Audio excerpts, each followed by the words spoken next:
Welcome to Foxtails Folklore, where we explore new stories and tell old tales.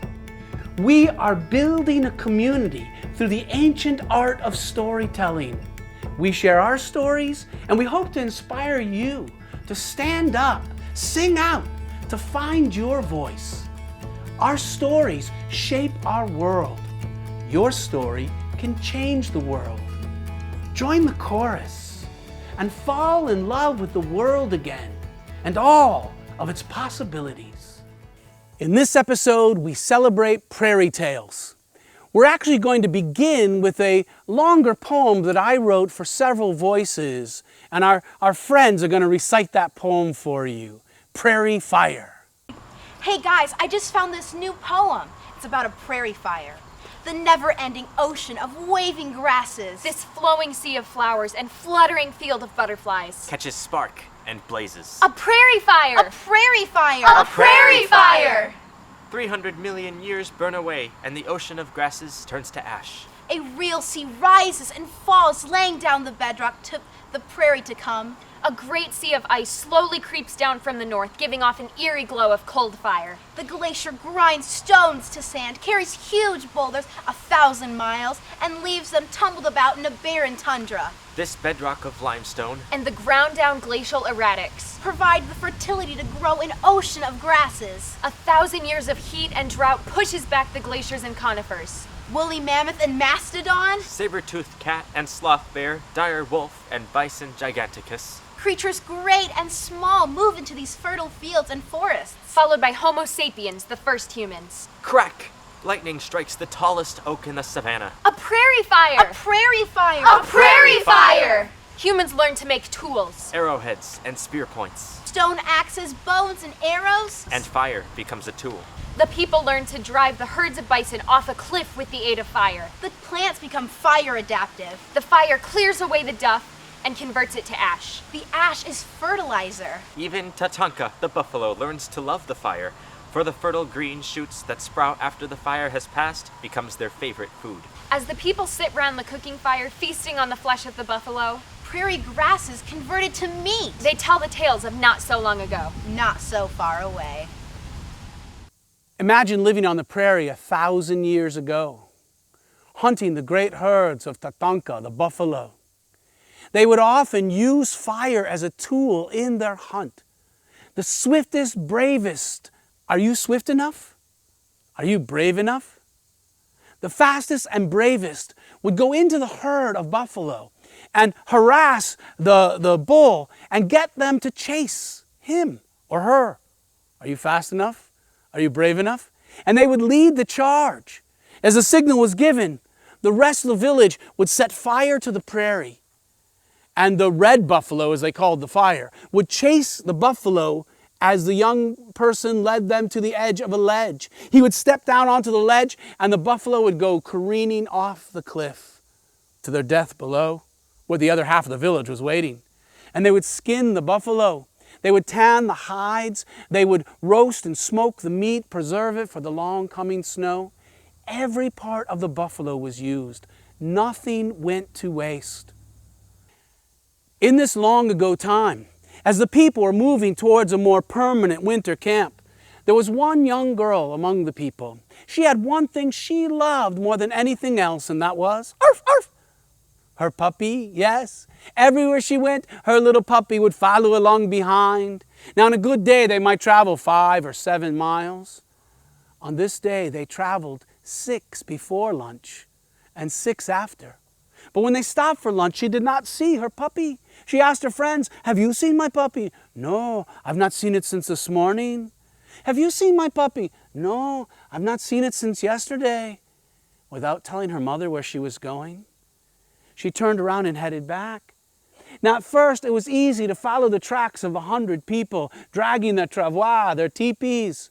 But then the first snow of the season began to fly.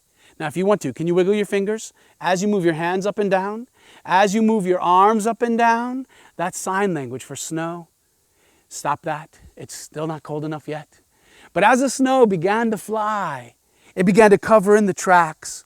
Well, at this point, she could see the cliff along the river where they had camped for a week, skinning and tanning buffalo hides. And so, on the prairie, you can see a long way. She knew as long as she headed towards that cliff, she would find the place. When she arrived, she did not see her puppy. But the snow continued to blow, and the sun was going down. She remembered playing with her friends. There were some small cliffs along the edge, and in the cliffs, there were some small caves. Now, she didn't just crawl into the cave. No, she was smarter than that. First, she sniffed and smelled, because if there are wolves or bears or a cougar, you would smell them. Didn't smell like anyone was home. So she crawled inside the cave. It wasn't tall enough to stand up, but she could stretch out and lay down and go to sleep, and that's what she did. Meanwhile, back in the village, when they stopped for lunch and the mother did not see her daughter, she did not worry. Figured she was having lunch with a friend. But when they stopped for the night and she did not see her daughter, every mother's worst nightmare. Have you seen my daughter? No, I've not seen her since lunchtime. Have you seen my daughter? No, I've not seen her since this morning. Every parent's worst fear. Please don't ever do this to your parents. They quickly organized a search party. And without their travois, they could run those miles in just a matter of hours. When they arrived at the spot where they stopped for lunch, they did not find the girl, but they saw her tracks heading in the wrong direction, and so they ran on. But the snow also filled in their tracks, filled in her tracks. But they could tell she was heading towards a cliff, and as long as they kept the cliff in their mind's eye, they knew they would find her, or so they hoped. But by the time they arrived, the sun had gone down, and the full moon had risen over the hill. And in the moonlight, in the freshly fallen snow, they found tracks. But not the tracks of a girl, no. These were the tracks of wolves. And there was blood, and they feared the worst. They traveled through the night back to the village, and they told the mother what they had seen. Every mother's worst nightmare. As a parent, you don't want to imagine. Her little girl was gone. But you know and I know, the little girl was okay. The mother did not know. The girl was sleeping in a cave. Somewhere in the middle of the night, she woke up and she remembered the strangest dream. You remember your dreams? You should talk about them. Your dreams are trying to tell you something. She dreamed that she was surrounded by a pack of wolves and she was scared. But you know, when you're afraid, you give off a scent that dogs and wolves can tell. And so the alpha female, the big mama, the leader of the pack, she said, "Oh, oh, oh." And somehow in her dream, the girl understood. The wolf was saying, "Do not be afraid. You are lost, but we have found you." Oh, oh, oh. And then she felt a wet, hot tongue, and she woke up. And when she woke up, this was not a dream. She was surrounded by a pack of wolves, and she was scared.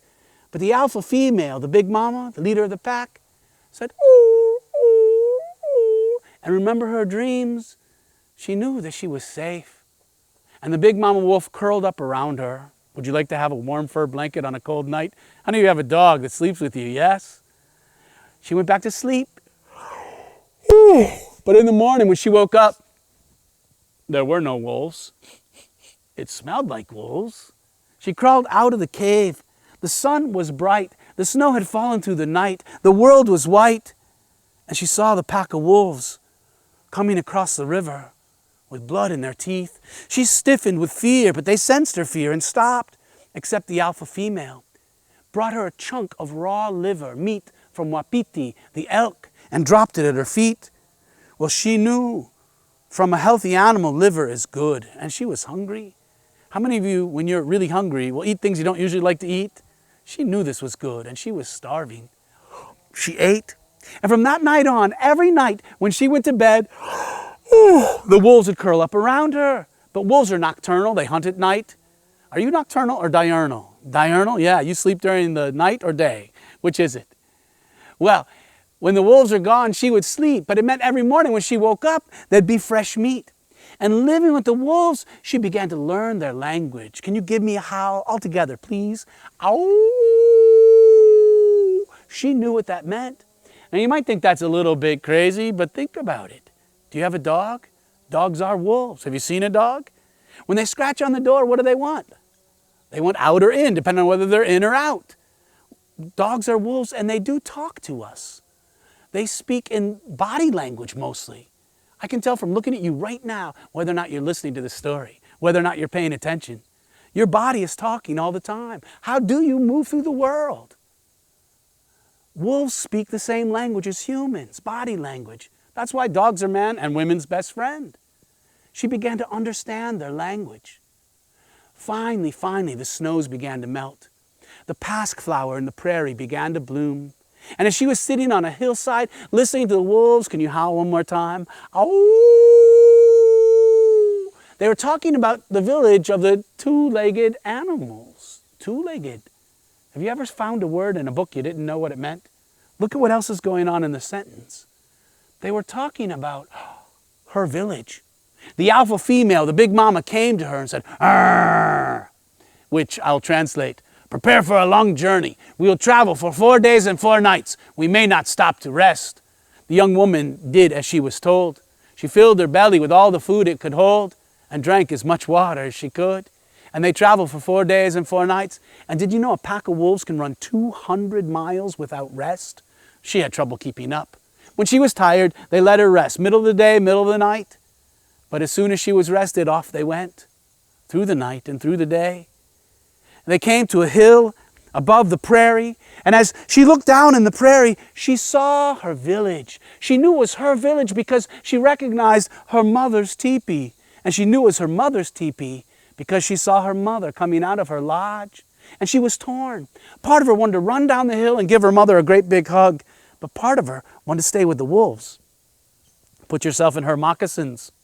Which would you choose? Would you stay with the wolves? Would you run down and give your mother a big hug? She got down on all fours and she said, "Oh, please come with me. I want to introduce you to my other family." Arr! The wolf said, "We cannot go. The people, they do not like us. Oh, please, I will tell them what you have done for me." Arr! Some people will not understand. We cannot go. Oh, she was torn. But she was, after all, a two-legged animal. So she stood up and she walked down the hill. Now her mother thought at first it was a ghost, but it did not look like a ghost. It did not run like a ghost. It was her daughter. It did not feel like a ghost. Her daughter was alive. When the village heard the commotion, they all came to see. When the father saw, he picked up his daughter and his wife and he swung them both around. He was so excited to see them. And then this young woman, for now she truly was a woman, she told them the story that I just told you. And some people wondered, could this be true? But one man said, "This morning I brought home Wapiti the elk. I cannot eat the guts, the scraps, the bones. I will give them to you as a gift. The wolves fed you through the winter. It's the least we could do is feed the wolves." So she took an elk robe and she collected meat and scraps from several lodges. She dragged this bundle of meat to the top of the hill. And when the people watched and they saw the wolves come out of hiding and greet her like family, they knew the story was true. Now this girl grew up. She did what all of us would do. She grew old. She did what all of us will do. Eventually, she left this world, crossed over to the world beyond. But they say, still to this day, that some nights if you're sitting on the prairie, listening, if you're lucky, you might hear the wolves howl one more time. Ow! And if you're really lucky, you might hear the old woman, the spirit of the old woman who had lived with the wolves. Thank you. Here's a very simple wolf song. Listen, repeat, you can learn it. Whoa, whoa, whoa, whoa, whoa, whoa, whoa, yeah, yeah, yeah, yeah, yeah, yeah, whoa, whoa, whoa, whoa, whoa, yeah, yeah, yeah, yeah, yeah, yeah, whoa, whoa, whoa, whoa, whoa, whoa, yeah, yeah, yeah, yeah, yeah, yeah, yeah. Ow! One more howl all together. Ow! Racing through time, when my ancestors from Europe came to this part of the country, they were afraid of the fire that the native people used to herd the buffalo. We now know that fire is a very important part of the health of the prairie. And we burn prairies. Actually, I've burned this prairie and I'll burn it again maybe this fall after everything browns. It keeps out the trees and provides food for the buffalo. But when the people first came, fire was something to be feared. This is actually a true story I learned from my wife's grandmother, who learned it from her grandmother not so long ago, not so far away. Talk to your grandma about her grandma, and you've gone back hundreds of years. Now, the only little thing I've changed in this story is I put myself in the story because it's more fun to tell and more exciting to listen to. Now, the only thing I've changed in this story that is an entirely true story is I put myself in the story because it's more fun to tell and more exciting to listen to. When I was a little boy playing with corn husk dolls out by the well with my sister, now I don't want you to get the wrong idea thinking a boy was playing with a doll, but how many of you have ever played with a little plastic figure? Fancy word for a doll. Well, as we were playing, my pa come riding over the ridge, and I knew something was wrong. The way he was laying into his horse, my pa never whooped his horses. So we knew something was wrong, but we couldn't quite make out his words, the way the wind was blowing his voice around, until finally he was close enough we could understand. We heard him say, "There's a fire coming, a prairie fire coming. Run in the house and tell your ma." Now in those days, we always did what our pa told us to do, especially when he spoke in that tone of voice. We dropped our toys, we ran in the house, we said, "Ma, Pa told us to tell you there's a fire coming, a prairie fire coming." Now when Ma heard those words, her jaw dropped down betwixt her knees and thumped on the floor. After she scooped it up, she wiped her hands on an apron. She was kneading dough and baking bread as she did most every day. We didn't have a grocery store back then. And then she said, "Grab your brothers and sisters, grab every bucket you can find and meet me out by the well." Now I ran out to the barn where my older sister was milking a cow. You ever milk a cow? Most people think milk comes from a plastic jug. Well, we hated to cry over spilled milk, but we needed that bucket. I went out behind the barn where my older brother was working in the garden. By the time we got to the well, Ma had already pulled up the first bucket of water. She dumped it in the bucket that I held. She handed it to my sister, and I handed it to my brother and to my older sister, and my oldest brother threw it on the house. Almost forgot to tell you, we lived in an old soddy. A lot of people think a sod house is made out of grass. That's not exactly true. The truth is you shave off the grass and you cut the roots. You can see these prairie grasses. Some of them will be 6 or even 10 feet tall, but most of the life is underground. Prairie roots will go down 20 or 30 feet or more. And so those roots hold the dirt together a lot like a brick house. If you live in a brick house, it's a lot like a sod house, except one important difference. In the spring when it rains, that grass will sprout and your house turns green again. But in the summer, parched by the sun, that grass turns brown and wilts. Perfect kindling. One spark and the whole house goes up in flames. So we're dumping buckets of water onto the house, empties back to Ma. That makes sense, right? What Pa did next made no sense at all. He rode the horse straight into the barn and hitches up the plow. Now, I didn't say this, but I'm thinking, it's not plowing season. You plow in the spring. But he didn't start plowing the field, no. He started plowing a circle around the house and barn. Not once, but twice, 3, 4, 5 times. Then he moved it further out. And he plowed bigger circles around them other circles. By now the house is good and wet, so we turned our attention to the barn. Out on the prairie, there weren't many trees. So what little timber we had, we built a timber frame, clapboard, shake shingle barn before Ma got a clapboard house. But that shake shingle would catch fire. So we're dumping buckets of water onto the barn, empties back to Ma, full ones onto the barn. That makes sense, right? What Pa did next made no sense at all. Pa went in the house and he got a shovel of red hot coals. We always kept a fire even in the summer for cooking and such. And he brings it out in the front yard and he starts a fire. Between those circles, now I did not say this because I have respect for my father, but I'm thinking, have you lost your mind? There's a prairie fire coming. Why are you starting another one? But he knew what he was doing. By plowing those black earth circles and burning the grass in between, he made a fire break. Good thing he did, because just about then, you could smell that prairie fire coming. Just about then, you could feel the temperature slowly rise. On a hot summer day, it could be 95, 100 degrees, but on that day, it was like 105, 110. It felt like your skin was going to bubble and boil and drip off the bone. And then we heard it. At first, it sounded like a freight train coming from the west, but there weren't no freight trains coming from the west. And then it sounded like a dozen freight trains. And then it was louder than a tornado, louder than anything I'd ever heard, and we saw it. It was a wall of fire. more than 30 feet tall and as far as the eye could be. And Paul said later, because the fire sucks in the oxygen, it makes its own wind, and it'll race at 30 to 60 miles an hour. It raced across the valley and over the next hill faster than I could say that sentence. But because Ma took the last bucket of water and dumped it on us kids, and the house and barn are good and wet, and Paul had made a fire break, that fire burned around and not through our lives, and we survived. We survived because we'd worked together. And I knew if we could survive a prairie fire, we could survive anything. 'Tis a gift to be simple, 'tis a gift to be free. 'Tis a gift to come down where we ought to be. When we find ourselves in the place just right, it will be in the valley of love and delight. When true simplicity is gained, to bow and to bend we shan't be ashamed. To turn will be our delight, 'cause by turning and turning we come round right. Thank you for listening. Talk to your grandma or grandpa about their grandma or grandpa, and you can collect stories like these as well. But let me also challenge you to go out and visit your local prairie. Prairie used to cover more than a third, almost 2/3, I believe, of the middle part of this country, from Canada to Louisiana. Tall grass prairies in the east where they get more rain, so the grass grows taller. Short grass prairies in the west, in the deserts. And in between, it's a mixed grass. Where do you live?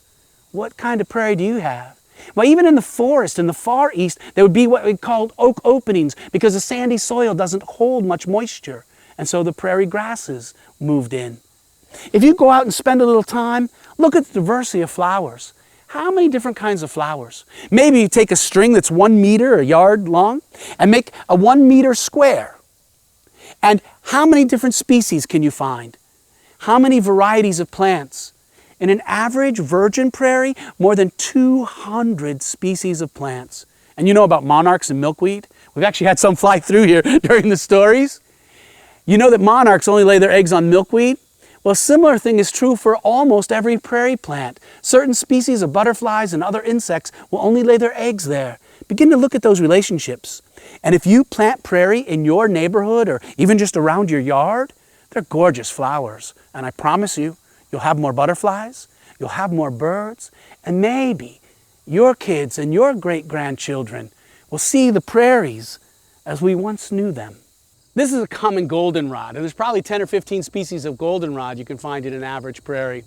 A lot of people confuse goldenrod for ragweed, but the truth is this is pollinated by insects, and if you zoom in here you can see several species of beetles and flies and native bees who are pollinating this and eating that pollen and the nectar. Ragweed is wind pollinated. It has a green flower. Why invest in color if you're not dependent on insects to pollinate? This is a small patch of prairie that I am currently in the process of restoring. When I purchased this 2 years ago, it was a hay field and it was mowed regularly. And for a long time, it was a cornfield.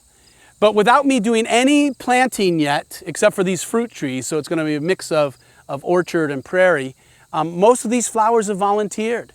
Just a quick span, you can see a couple varieties of goldenrod. There's some native sunflowers up the hill. There's a couple of asters here in close. But probably one of my favorite is the Indian grass. You see a little further up.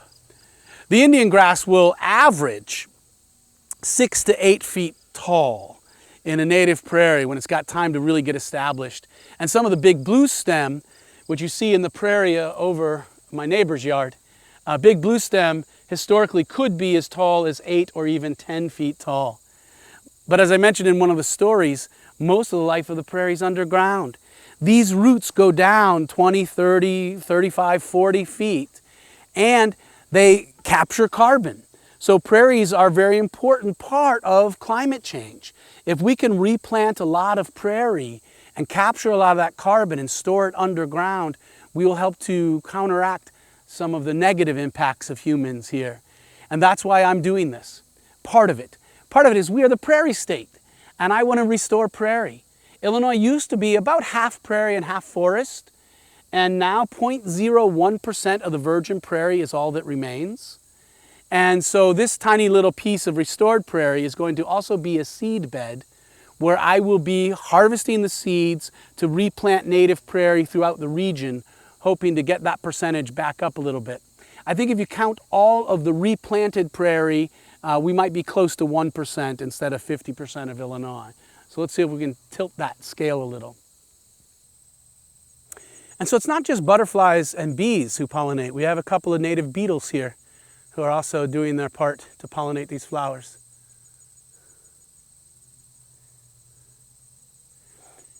And it is true, plant it and they will come. There's a lot of milkweed in this field that has volunteered. I didn't plant any of it yet. I just bought 4 varieties of milkweed to add some diversity. But the monarchs are thick in here.